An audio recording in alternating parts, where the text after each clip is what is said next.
Well, hello, everybody, and welcome to another edition of Behind the Mic here in the beautiful studios at MusicTown here in Hockeytown in downtown Detroit. I love saying that. So welcome, and thanks for watching as we do this live every week. And I sit here, talk to musicians, and we just chat. Just pretend we're in a little living room or something, and we just chat, and they just happen to bring their instrument, this time around, guitar with Matt Dmits. Hi, Matt. Hey, how are you? I'm good. Thanks for coming in today. Appreciate it. Thanks for having me. It's been a while since I've talked to you, sat down and talked to you. It's been a few years. Yeah, so quite a couple more than a few years. Yeah, but it's been a while. A couple few years. Yeah, for sure. Well, good. Glad to have you back here. And, Thanks for having me. Glad absolutely. To be here. And of course, just the one guitar, one person, one guitar. You are the singer-songwriter. Yeah. Is that the genre you want to be classified as? Yeah, I think so. Okay. When people ask me, that's what I say. I don't know, singer-songwriter. Well, that encompasses so much, you know. Yeah, it kind of gets me sing, off the you write hook, songs. You know, like they'll go, oh, okay. They kind of look around like, I don't know what that is. Yeah. So. Yeah, when I hear someone say, yeah, we're the singer-songwriter, it's like, well, that's just about everybody, you know, that plays music and you know, uses their voice to sing. So, but it's kind of like saying, leave me alone. Like, I don't want to answer that question. Just, I write songs and I sing, so that's what I do. Bottom line. Yeah. Singer-songwriter. Yeah. Amen. Yeah. Period. All right. Well, welcome. Thanks for coming in. And I'm going to talk about the new songs that you've been writing in the new CD. Is it just the CD or a song? It's a 12 song. Okay. It's actually not. It's only on the only physical media that it's on is a 12-inch record, vinyl record, which was pressed at Archer Pressing here. But it's also available for download online. Which that's interesting that you the first thing you do is a vinyl because that's so limited as far as who would buy that. I would think. It kind of is, but I years back I made this EP, this Bury Me with My Guitar EP in 2012, and I sold a bunch of those, and then all of a sudden I'm like, man, people aren't buying these CDs anymore. They just sort of stopped, you know. And with that was the rise of the just the download, and so. I figured that if people were going to have something in their hand, I might as well give them something like really big, like that will take up a bunch of space in their house, and then they can download it too. So they have the ability to, have it in their whatever they carry. Well, vinyl is coming back. I mean, we have seen that, and you seem like there's more places to press vinyl, and it's kind of cool again. People are collecting it. And, the generation now that it's like they're going into these record stores and buying all these used records. And it's so cool. I'm so happy to see that, and, all these people that got rid of the turntables are regretting it from what I'm hearing. Yeah, so thank goodness I kept mine. Yeah, but good. It's like, it's the resurgence. I love when bands do a vinyl, but I'm curious, you're just like, well, I'm just going to do a vinyl. But, obviously you're saying that CDs just don't do as well anymore, but they may have a resurgence down the line as well. Exactly. Who knows? But a little vinyl. Yeah, this has been my experience. With the CDs, but yeah. I mean, one day all the cool kids are going to be going for the CDs because nobody does that. Yeah. So I have a CD player. Yeah. I'm sure it'll be better than what happened with the 8-track. So I don't know. 8-tracks are making a comeback. Are they really? Yeah. It's cassettes and all that. Really? Right. That's what I'm told. Darn, I shouldn't have got rid of my dad's all his 8-tracks. Vinyl's becoming less cool by the minute. Yeah, I guess. You think? I'm worried about that. No, I got a lot of them in my house. So. Well, I've been in radio my whole career. Talk about a lot of albums. So. Oh yeah. Yeah. I don't think it'll go that way. I don't know. I hope not. I hope not. But at least until I sell all these records, and then there you go. That's why you're nervous. Yeah. It's like, how many do you have in your garage right now or your basement? Too many. I have too many. I have boxes of them. So. Yeah, because you can't just get a few. You have to do a major printing, or pressing, I should say. Yeah. Unless, I mean, I think you could maybe get a few, but it costs a lot of money anyway. You're like, well, for $100 more, I'll have like 500 of these things, and I won't know what to do with them. So. Well, that's what you have to, do these big, people buy those when they actually hear you. Exactly. So it seems to be where people buy stuff. They see you or hear you, and it's like, oh, I got to have their music. And then if you have a vinyl, then it's become, think, well, I better have this because this could be a collector, and then you can sign it right then and there. And so everybody who's listening, buy this record. We need the space in my house. You need the space. Yeah. I can relate. Yes. Yeah. Got to get these out of my house. My son needs his closet back. Oh. Yeah, Dad, I'm tired of playing with these big blocks. They're so heavy. Yeah. Boxes of vinyl.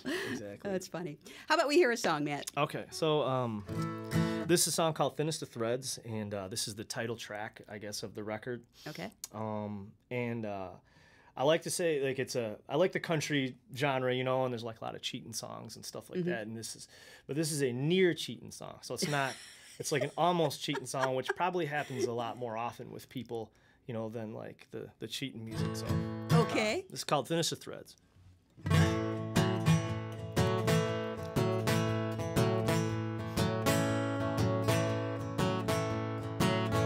Been looking for something, I've been searching, I've been hunting, I've been looking around for something that's been missing, or fighting, no kissing. It's been bringing me down,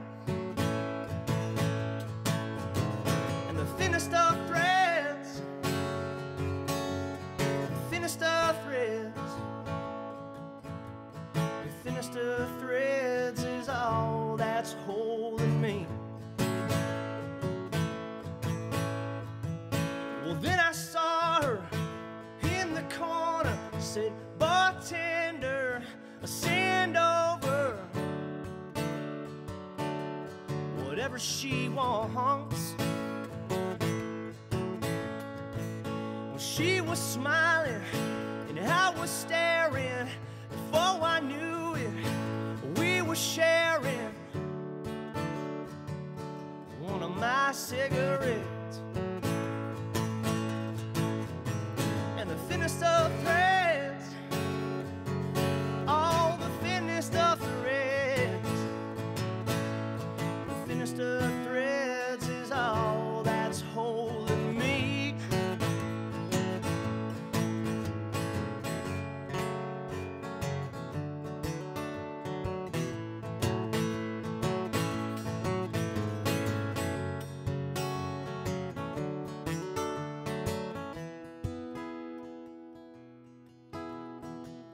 She whispered in my ear, you and me, babe, let's get out of here.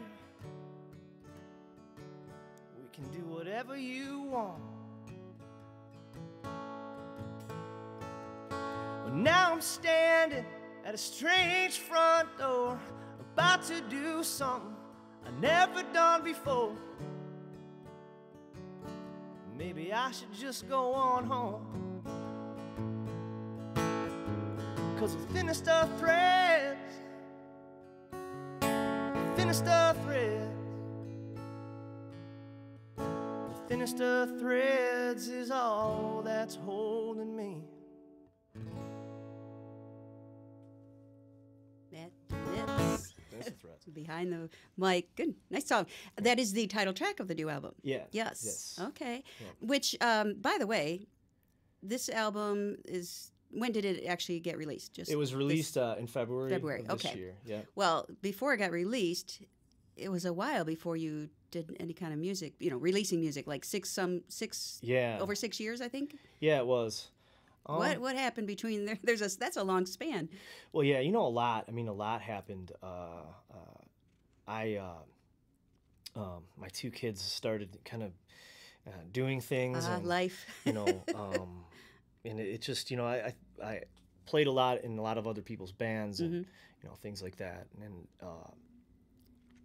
all of the things that, just life, all the good and bad of it, kind of happened in between. And I I didn't really feel very motivated to go out and make a record of my own, for a while. I still like playing guitar for people because it's great. I just get to show up. They tell me like, oh, what time to be there, and I just show up and plug in and play. And, that's nice. Not much commitment to it, but putting a record together is a lot of work. Oh, and yeah. We started making it almost right after, like in 2012, right after that last EP that I did. And then we wound up putting it down for a while and then kind of picking at it for a little bit, not sure what to do with it. And was it almost finished at that point? Or? No. Oh, okay. We started just demoing for it. Okay. A lot of the songs that actually wound up on the record were written much, much later, so it has some songs on there that have been written, that I've been playing for a really long time. And then it has some songs on it that's, that are fairly new. So then we kind of stuck it all together. And I would think at that time span that you would have a lot of songs to choose from. Yeah, it was kind of hard to figure out which ones, would work. Yeah. But it's weird because I think that, as a songwriter, your songs are kind of just your reaction to your experiences and things that your thoughts and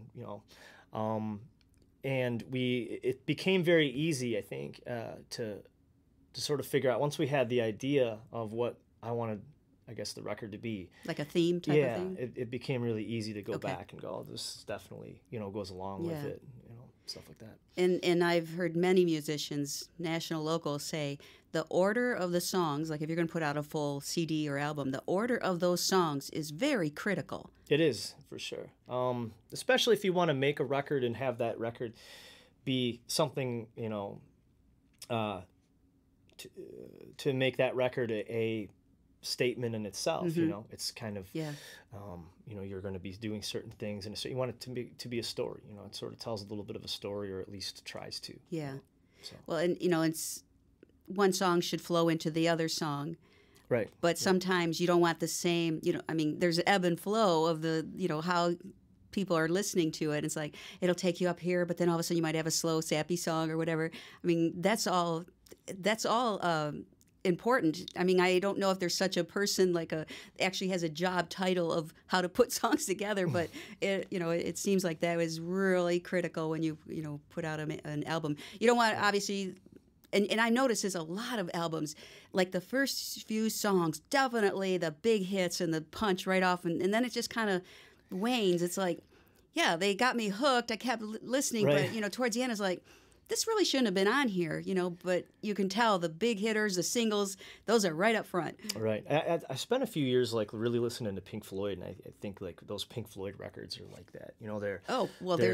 They go right into each other. Yeah, they go right into each other, but I think that's on purpose. They want you to listen to the whole thing. Yes. It's not just like this little, listen to this 3-minute, really, really snappy pop. Well, let me say about Pink Floyd, I've been in radio a long time, so long that there weren't CDs or computers, and we literally put the needle on and turn the turntable back a quarter turn, so when you hit the button it was right there on the first note.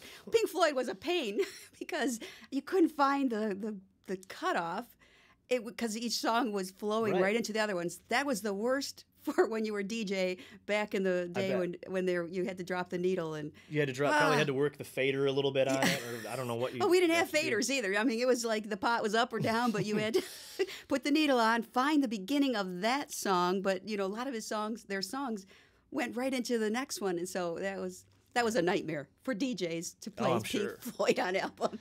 Absolutely. Just I'm really aging myself here, but man, that was.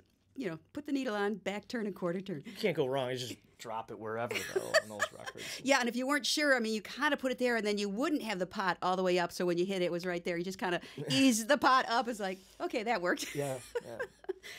That's funny. That's a radio nightmare from way back when. But well, that's cool. So you've got this brand new CD out, Thinnest of Threads. Did that song... you're married and you got the two. How old are your kids? I was going to 11 and 8. Okay, all right. Yeah. So, many times, people, when I hear that, maybe I shouldn't even go here with you. No. Are you asking me if it's from experience? Is yeah, that like when I was ready to say that. It's like, this is a terrible thing to ask, But No. Okay. Just so that, Jen. Sorry, Jen. No. Sorry, Jen. No, but it's not. You know, I do a lot of I wrote that song with my friend Don Dupree. Oh yeah, Don. And Dupe, and everybody calls him Dupe. And you know, I like to just kind of, I think storytelling is a cool thing. Yeah. And I don't want to say, well, I only want to write songs that, because if you want to be a songwriter and write only from your experience, that's kind of tough, because like, how do you write a song about, you know, the 99% of your life where you're sitting there at work or you're bored or whatever, you know, like, so for me, it's always, I have songs that I've written from experience, but I definitely like to just tell a story, you know. Well, you can write of other people's experience too, or you see something, you know, on a TV show, or you hear something and you can write something from that as well. Oh yeah, so, absolutely. Yeah. You know. So I apologize even going there. No. I like it that you did. I like that, because I get a chance to say that I did not write. It's that out there now. Yeah. Yeah. No, that one's not. Happily married, but you know. Yeah. So okay. You mentioned Don Dupree, and I think that's the first time I met you, when you worked on his Blood River album, which is really good stuff. That was a while ago. That was a while ago. I think that's when I first met you. So because I had Don in a couple other shows that I did. So yeah, that was. How long were you with Don? Let's just say Dupe. I first got to know him at an open mic, and it's been over 10 years. It's probably 12 or 13 years ago now. Okay. And I think he was getting ready to record that Blood River record at the time, which was recorded right around the corner here, which is now Ghetto Recorders, Jim Diamond's place, which I think no longer there. No longer even there, you know, which is crazy. It's 12, 13 years ago. Okay. And I met him at this open mic, and he just kind of blew me away with these songs, you know. Yeah. He really simple and honest. And I'm like, God, that's what a song should sound like, you know. So it's been great working with him. Yeah. So Dupe, the band was the Inside Outlaws. So you were a member of the Inside Outlaws, and yes. So did you approach Don, or did he approach you to be part of the band? At the time that I sort of started playing in the band, the first time I ever really played accompanied him on his songs, I think we did like an acoustic duo thing. I don't remember where. But after that, he was like, "Hey, man, you know, you should play in this band." You know, like I was like, "All right, you know, cool. I play in your band." You know, like they were doing really well at the time. Yeah. And so it was a couple of years there, and I still do. I still will play in the band every now and then. You know, I'll have to get Don in here too. Yeah. In fact, the greatest thing that I would say one of the best moments of being a musician, or that I can associate with playing music, was in his band. Oh, okay. It was at the Fillmore, and we were opening for Jamie Johnson, and the show was sold out, and it was just Dupe and the Inside Outlaws and Jamie Johnson. And I still kind of look at that as like, man, that was like a high watermark, you know, for me, because it was just, we got to walk out, and they kind of held on to us a little while, sort of made everybody wait, and brought us out there, and it was like, wow, this is so cool. Why do they make us wait when we're... They made everybody wait just to get that anticipation, and it worked, man. They dropped those lights, and it was like, I felt like I was 14 years old, you know. I'm like, this is cool. I'm a rock star. I said I felt like I was 14, you know, like a kid watching a concert or something from up there. It was just the neatest thing ever. So, very cool. How about another song, then? All right. So this a ballad, I guess, on the record. It's called Crazy 2. So. Okay.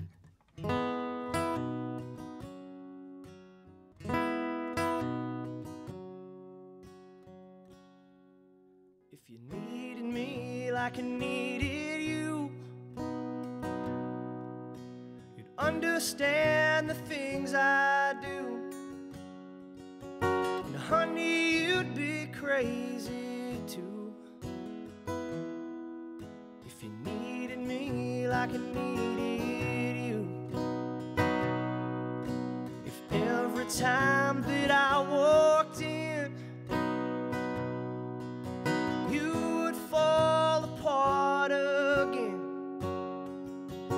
I just have to smile to send. You're flying like a bowling pin. If you needed me like I needed you, you'd understand the things I do. And honey,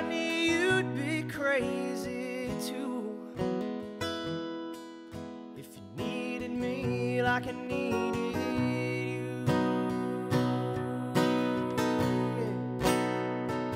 And I wouldn't stare at you so much, 'cause I wouldn't care about you so much, or come off as such a fool. And you'd hang on every word like the prettiest sounds you ever heard, and I'd make you lose your cool. If I could read you like a book, and all it ever really took to have you helpless on a hook was just to give a little look. Oh, then you'd be down upon your knees, and every ounce of you I'd squeeze. I'd open you right up with ease, 'cause I'd be jangling all the keys. If you needed me like I needed you, you'd understand the things I do. And honey, you'd be crazy too. If you needed me like I needed you, if you needed me like I needed you,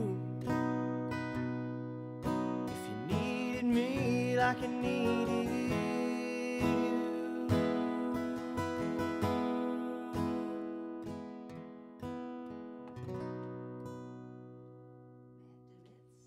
Behind the mic. Nice. Another one on the album. Yep. Yeah. That's Crazy 2. That's the name of that song. Crazy 2? Crazy 2. As in T-O or T-W-O? T-O-O. Crazy Okay. also. Crazy also, okay. Yeah. How does it, how do you come up with a song title? And do you usually, does it happen that you have the title first and then write the song, or both ways? I kind of feel like the title's like the last thing. Last thing, Like, okay. I always feel like there's sort of a working title. Like if you're playing with musicians, you know, you want to like throw a, you want to make sure they know what song it is, Okay. you know? So there's always that working title. A lot of times that just sort of becomes the title of the song. I never really have paid a whole ton of attention to song titles, you know, like I've never really, but it's important and I should, I guess. But Well, it seems to be working, so. yeah, I guess. So at least my musicians who I play with, they know which one I'm playing next. You know, I'll be like, play it Crazy too. So. Well, isn't it Dylan who numbered everything or something? Maybe I'm I'm not sure. remembering wrong. Yeah. Yeah, I don't know. Till it became the song, and then he decided. So. Okay, yeah, I could see the title being the last thing though. Yeah, like it's okay. that is the last thing. Like, usually I'm not worried about the title unless I have to put it on the back of a record or something. I'm like, okay, right. really, like I should maybe think about this because it's going in print or whatever. Well, you can't, like when you perform live to the guys, can't say, remember that song we did? It was like the third one when we were. So that's the one we want to play next on the set list. C sharp. You know that one. Come on. You know. Yeah. No. A title, and I would imagine a lot of times a title can come right out of the lyrics too. It does. You know, a lot of times it's just it comes right out. For me, they're always usually. I'm not creative with the titles. Really? Like, this song's called Norma, and I'll play it. It'll be like Norma, and everybody's like, okay, I know. You know. Okay. So for me, it's usually the word I repeat 100 times in the song. I'm like, maybe that should be the title. I guess I don't know. Makes sense, right? Yeah. Let's move on to the next one. Okay, that's good enough. You know. Yeah. So anyway. Okay. So you want another song? Let's see. No, not yet. That was me saying when you're writing the titles. Oh, okay. Like, all right, good enough. Let's move on. Is what I meant. No, save another one. Let's go to the Pam exam here. These are some questions that I do. Okay, I was wondering about that. Yeah, just some questions, random. They're all mixed up, so each artist may get something different. And if we've already talked about an answer, and I'll just pass on. But all right, what is your most memorable music moment? It's funny, we covered that. It was the Jamie Johnson. Okay. Definitely, I would say it's that, or it was the first time I ever played out. Oh man, there's been a lot. There was one time where I started singing the words to the wrong song. Like, I started singing the wrong song while I was, so that was really bad. man, there's been so many things. Were you playing a different song or singing the words to a different song? Is that correct? Yeah. How did you not know that they didn't match up? I don't know if I want to say on the air. Something was wrong with me at the time. Oh, okay. No, it was nerves. I don't know. It was one of those things where when you're a kid, you're so amped up and nervous, about what you're about to do. And I remember just freezing, on the stage, just freezing there, You don't have stage fright, do you? Or did you? I think so. I think a little bit. Okay. I think I maintain a little bit of stage fright.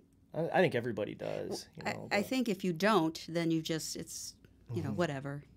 I think you have to have those butterflies, to perform each time. That was definitely a thing.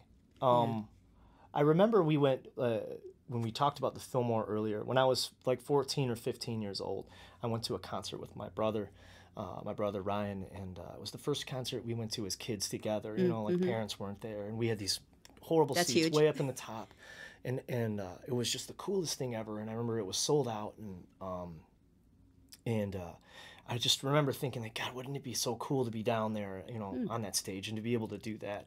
And so years later, having been able to do that, I would say for me that was probably the most enjoyable, sublime kind of music moment that I had, was playing with Don and going out there on that stage. And I remember thinking that just as I walked out. Do you remember the concert you saw when you were thinking, I want to do that?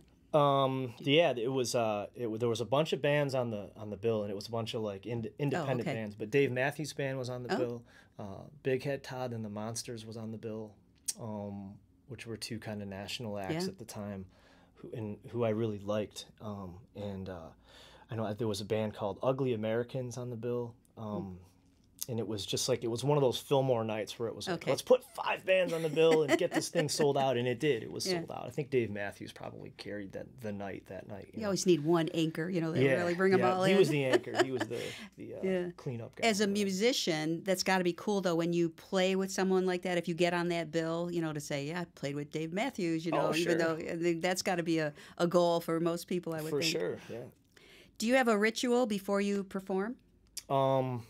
No, not really. Well, like you said, when you're with other people, just, where do you want me to be? What time? Pretty much, yeah. Like, just put the stuff on stage. I don't really have anything like that, at least that I'm really conscious of. I probably, pace back and forth, or, do something that I don't really even realize I'm doing, or, like rock back and forth on my heels or something like that. I don't know, but I gotta perform, gotta go. Just kind of get myself mentally ready, but really I don't know. I mean, I just kind of drive to the gig and think about it. I spend the day before kind of thinking about it, that sort of thing. Okay. Do you have a bucket list? Yeah, I do. Okay. I do. Give me 1 or 2 things that are on your bucket list. Well, we just drove out west. That was on the bucket list. That was cool. Just got back from driving out to Montana and stuff like that. Nice. Going back. But I would really love to. I was unprepared for this question, but that's the idea. It's the exam. That's the idea. I would really love to play some music or to write some music with some of my heroes. Some of the people who would that be? Oh gosh, I mean, I don't know. Willie Nelson, I think, would be really great. Some of them are dead, and that's a problem. So, but I think to be able to talk about it and just kind of listen to what they have to say. I don't know how active I would be in all that, but to maybe to talk to some of those old country guys, or some of the songwriters who I really like now, like Robert Earl Keen, just to sit there and maybe just to pick their brain a little bit without bugging them too much. Right. Or to just be there in the room, kind of when the process is going Hopefully on, just to see something how other kind of people do it. Sends the vibes to you to help you in your music and stuff. Yeah, for sure. I think that's definitely on my bucket list. I think other than traveling and other experiences music related, I would say that's it. Okay. What do you think of when you hear the word success? When I think of success, I think of doing what you want to do and enjoying what you're doing. Yeah. I don't equate it to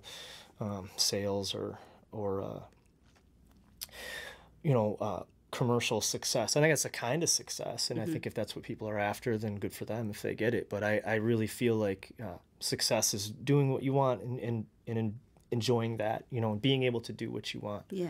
And in that way, I feel like I've been, in my own personal way, I feel like I've been successful. You know, I've been able to define a certain kind of success. I think it's up to that person, you know, how they define what it is that they do, right, and the kind of success that they want. Which kind of reminds me that you're a teacher, right? Yes. Okay, yeah. so what is it you teach? I teach English and Spanish. Okay. I lecture the kids on that all the time. I tell them, hey, man, I've got it made. You know, like I get to go out and, you know, I get to work with young people all day, and I like that. It's a hard job. Like teaching is hard. And I lose sleep over it, and it's challenging, you know, and it's something that it should be hard. It should be challenging, and I don't think it should be an easy job.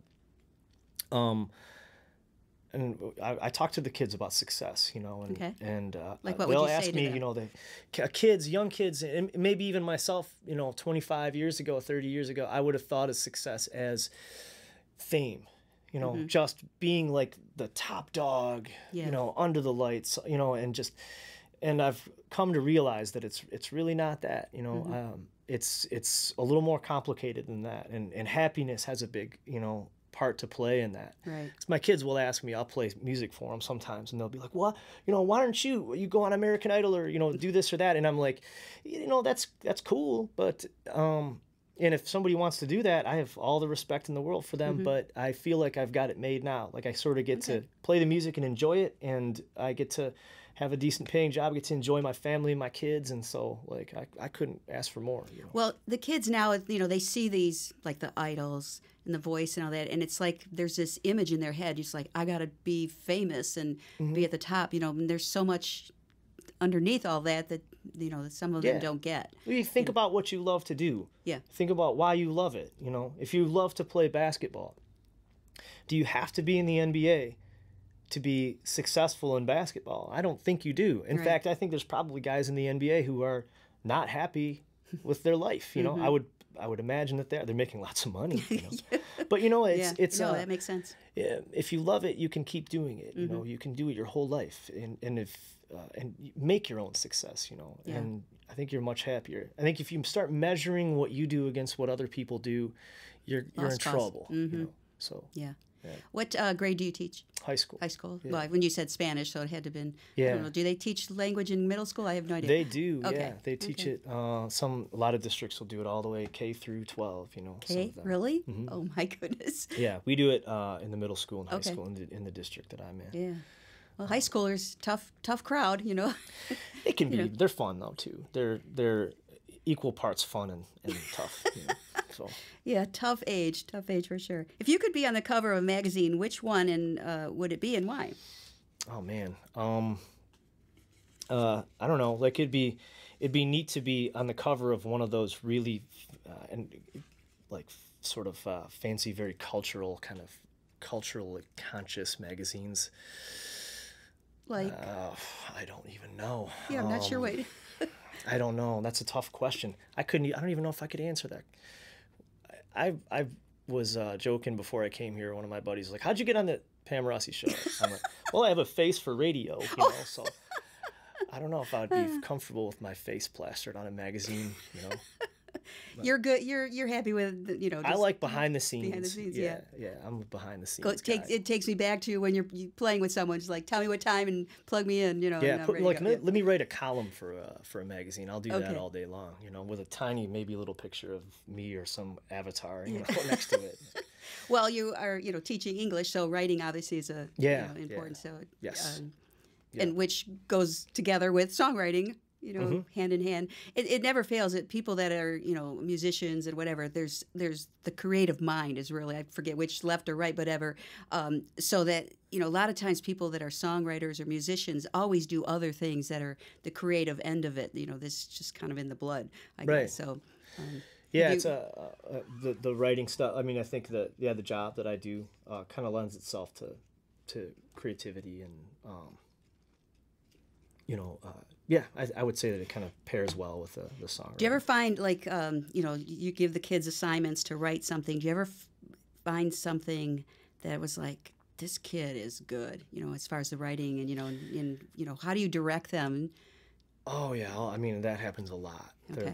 That happens. I mean, teachers they can make or break some kids. They send them on a specific path or, specific or not. It's so many times people say, yeah, my teacher was such and such, whatever grade, really is the one that, inspired me and had me go this route, whatever. I mean, do you feel like you've done that with kids? Or I feel like I've definitely had an influence on kids. I hope. And that's a thing, any teacher, you really sort of, you hope and wonder if you've had that kind of impact or whatever. Mm-hmm. I mean, I've seen kids and I've never been afraid to tell them, like, kids, there's no question that there's a bunch of people that are coming up that are going to blow everybody's mind in something, and so, you see those kinds of things in kids, and you try to really, really focus on those kinds of things with kids, and try to challenge them. And oh, I'm so sorry. I thought I turned that off. Oh my goodness! Now I'm thinking like that. Oh no. But yeah, I mean, teaching's like that. It's I've had a few kids come up to me and say some really, really great things, and I think that it's one of those things you have to kind of really relish the little victories that you have. There's a lot of failure in teaching. There's a lot of not failing kids, like I wrote. Right. Oh, I see. But like there's a lot of like trial and error. Like you think something's going to be a home run with kids, and you're like, oh man, that didn't work. And so. It's Plan B. Yeah, yeah, exactly. If your life were a jigsaw puzzle and obviously still being put together, what missing piece would be added next? I would say a vintage Martin, like a pre-war Martin guitar, is the missing piece for me. Really? No. I just wish I had one of those. Oh, okay. Another record, I think. Okay. I feel like that's a little ways off, Mm-hmm. But I think that artists are always kind of looking for validation from peers, So Right. I think for me it would be like something that kind of puts everything together. I don't Mm-hmm. feel like I'm quite there yet. I felt like the stuff that I've done and the work that I've done with other people, I don't feel like I'm at my best, So something that kind of maybe catches me at my best, and something I can look back on and go, that's something I'm really, really proud of. That's something to strive for sure. Yeah, for sure.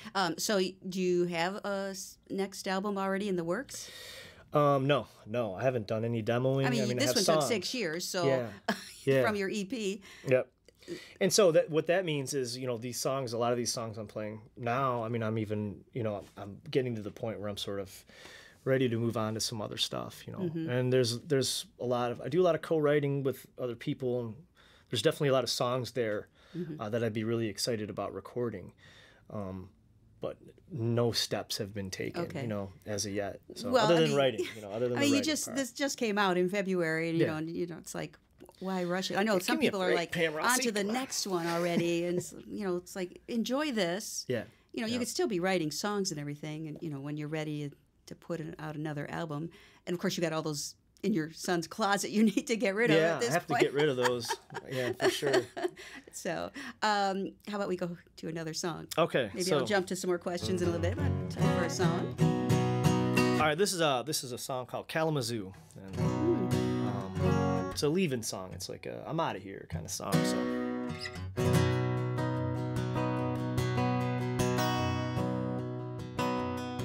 Said I'm done, I'm gone, I'm through with you.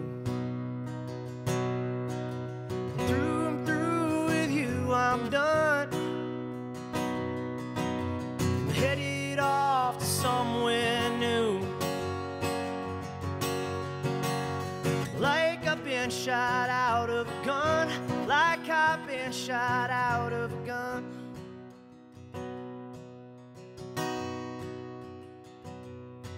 Said I'm done, I'm gone, I'm far away. Dumped a handful of quarters in a payphone on the interstate, never to return again, never to return again.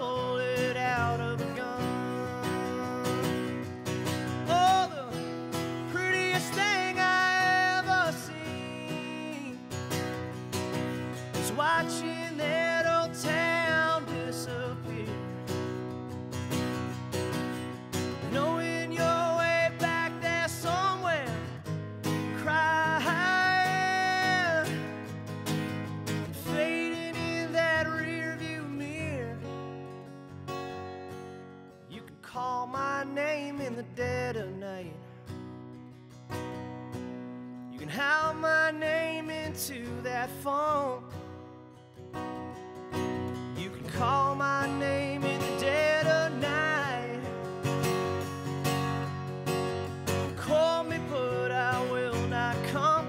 Call me, but I will not come. 'Cause I'm done, I'm gone, I'm through with you. I'm through with you, I'm done. I'm moving to Kalamazoo. Like a bullet out of a gun. Like a bullet out of a gun. Like a bullet from a gun. Well, you run me out of where I'm from. Like a bullet out of a gun. Like a bullet out of a gun. Like a bullet out of a gun. Like a bullet out of a gun. Matt Dmits, nice. And that is on the new release also? Yes, yep, that's on a new release. Thinnest of Threads, available for download and, on vinyl? on vinyl if you run into me somewhere around town. So don't you have a release or an event coming up soon? Did I? I have a few things. This weekend, on the 15th, I'm going to be at the DIA for the Concert of Colors Songwriter Showcase, nice. which I'm super excited to be a part of. And especially to be playing in the DIA, like that's a pretty cool spot. That's a big event. That's been going on for a long time. It's going on for a long time. Don is sort of the man. Yes, and he's a super cool dude. From what I hear, I've actually not met Don. I need to meet Don, and he's. You need to meet. Everybody needs to meet Don. Yes, everyone needs to meet Don. Yeah. I got the chance to meet with him. I played when I was playing guitar for people. I played with Katie Grace. And I got to be in Katie Grace's band, which included Don Was on bass. Oh, I didn't realize that. Which was, we only played one song, but I get to be like, I played in a band with Don Was, you know. So that was awesome. So, you know, if you can at least get one thing each time, well, I played with so-and-so, you know, I played with so-and-so, you know, no one needs to know it was only one song, you know. Yeah. Let's see. Very soon, I know that I'm playing at the Whitney. Check the Whitney Garden Party schedule. It's August 20. I want to say it's the 24th, 26th. Whitney, that's a cool place. Yeah, that's a great place. I know that's later this summer. This week also, I'm playing on Saturday at the Gaelic League with a good buddy of mine, James Anthony, who's like the baddest guitar player in town. And, okay. We're going to be there for a couple hours playing some music. So that's always something coming up. Well, that's good. You know, especially now you're on summer break. Yes. So get in as many gigs as you can before school starts again. Yeah, I have to feel like I'm doing something, you know. So. Yeah. Where do people find you? Do you have a web page or just a Facebook page? Yeah, you can find me on Facebook, Matt Dmits, DMITS. My record is available for download and on Bandcamp. You can find the Bury Me EP and the new one there, bandcamp.com. And if you search my name, Matt Dmits, it will pop up. Both of those will pop up. Not too many Matt Dmits. No, that at least. Yeah, not that I'm aware of. So that's cool. When you were doing that last song, I was just in my head, it popped up as like, I wonder, did you ever have vocal or guitar lessons, or did you learn on your own? I took a guitar lesson when I was in college, but it was like a beginner guitar lesson because I couldn't you can get read one music. credit, you know, and yeah. And I'm like, I want to learn to read music, but I had already played guitar for a long time. Okay. At that point, so it wasn't what I thought it would be. You know, I don't think I really learned a whole lot from it. Okay. You know, I feel like I learned a lot from like watching people who I really like, and it was, for me, it was like my YouTube was just watching concert videos and you know, things like that. I just sort of picked it up as I went. Interesting. So yeah, I mean, I learned a little bit. Gotta from love books, YouTube. But, you know, yeah, you gotta love YouTube. It's great. Were there specific people that you would pull up their videos and watch? Yeah, when I was younger, I really liked, like, I really thought Jimmy Page was the coolest, and all those like old classic rock. Yeah. We talked about Pink Floyd. Right. all that stuff. And I got more into the songwriting end of things. I think as I got older, I realized that, wow, there's something to these lyrics, you know, people like Bruce Springsteen and you know, all the countless others, you know, you really fall in love with the stories and the storytelling. And so I think what hooked me was the flashy guitar playing and the big, I don't know, the big rock star stuff.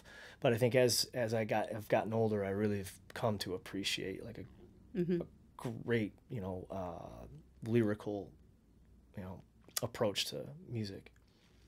So I know a few people. It's like they just picked up the guitar watching YouTube, and it's amazing what you'll find there. Yeah, so I mean, anything, bound to woodworking learn or, something, you know. but I don't know. Can you learn music theory on YouTube? I don't know if that's I'm sure you can. Really? Yeah, okay. I'm sure you could. Absolutely. You know, if you can like learn to tear down a whole car and like put it back together. That's true. Yeah, I mean, it's pretty. It's the ability to just reach out and have anything at your fingertips now is still something that I don't even take advantage of as much as I should. You know, I think being somebody who didn't grow up with YouTube, I still have to go, oh yeah, I can just look how to do that on YouTube. You know, I don't, a couple things. It's like, okay, no one around. I got to figure out how to fix this. You know? Yeah, I have to sharpen this knife, you know, or something, or any of those weird things that you do. I think it was a plumbing something or whatever. It's like, oh, I'll go to YouTube. Yeah. I need to fix this toilet. How do I do that? Oh God. Off subject there, but yeah, we love YouTube. I'm going to jump into just a couple quick questions before we have just a few more minutes. Absolutely. So, we already talked about that one. And we hit so many things. All right, the biggest obstacle in the music industry today. I think it's the ability to be, you know, financially solvent, and to be able to sell your music and to make money at it, I think is a tough thing for people. You know, to expect to be paid for the work that you're doing, you know, and the amount of work that you're doing, I think is an issue for musicians today.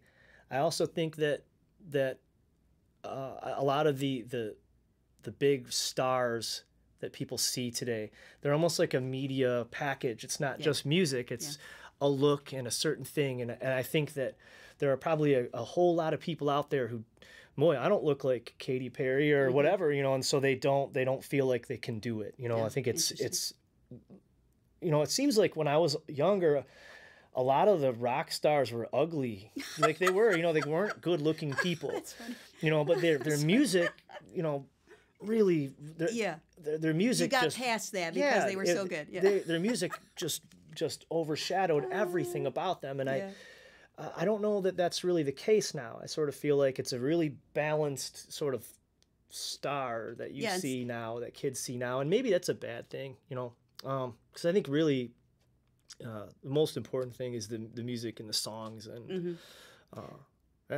Well, even that, you know, and I'm not going to say who, but there was this great comparison. There's like, okay, Bob Dylan, he wrote his song, one person. You know, this other artist of today, whatever, 10 people wrote her song to become a hit. It's like, was she even involved? You know, it makes you wonder, but and it's like I don't know. I don't even know if and I don't. There's so many talented, awesome people that do it now, and I don't. You know, that's not to like disrespect anything that they do, but. You know, I feel like I don't trust it anymore. Like I feel like what's smoke and mirrors or at work, you know, is there crazy auto-tune going, you know, all these things that people can do, and maybe that's bad. You know, when you listen to Freddie Mercury, you know, you're like, oh, that guy, you know, like that guy just, and it was natural. I mean, that's what you hear is what he sounded like, you know, where you're not sure. You know, nowadays I'm not really sure. Interesting. So, what is your guilty pleasure? I like chicharrones. What? Chicharrones. Chicharrones? They're pork rinds. But they're a certain kind of pork rind that lots of times there's like little, and pork rinds are pigskin, you know, deep fried. Right. And if you go to the right places around here, like you get these chicharrones, and they're like, there's sometimes little pieces of bacon, sort of like little pieces of meat still sort of stuck to them. And that's something that I could just eat all day long if Really? I wanted to. I mean, if we're talking about food. Well, what anything, but yeah. Those are, somehow they're always on my mind. You know, like there's always some part of me that's... Chicharrones, yeah. Chicharrones. Yep.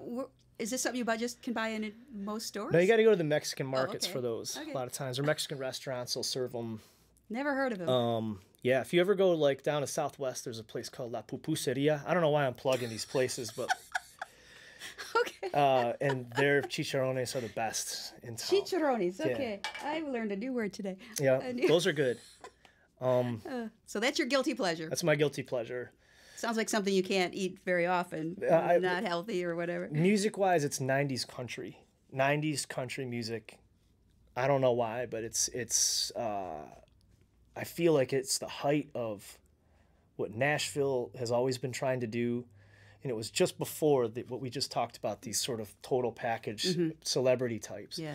And so there was a lot of like just really, really great musicians. And in the 90s, I don't know what it was, but I could listen to 90s country all day long. We were out west in Wyoming. All we got was an AM radio station.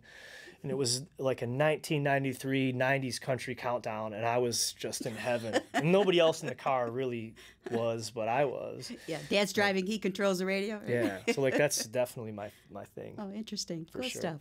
Well, it has been fun having you on here today, Matt. It's been fun. Yeah. Congratulations on the album. You know, it took a while, but... hopefully the next one will be a little faster. Yeah. Hey, you know...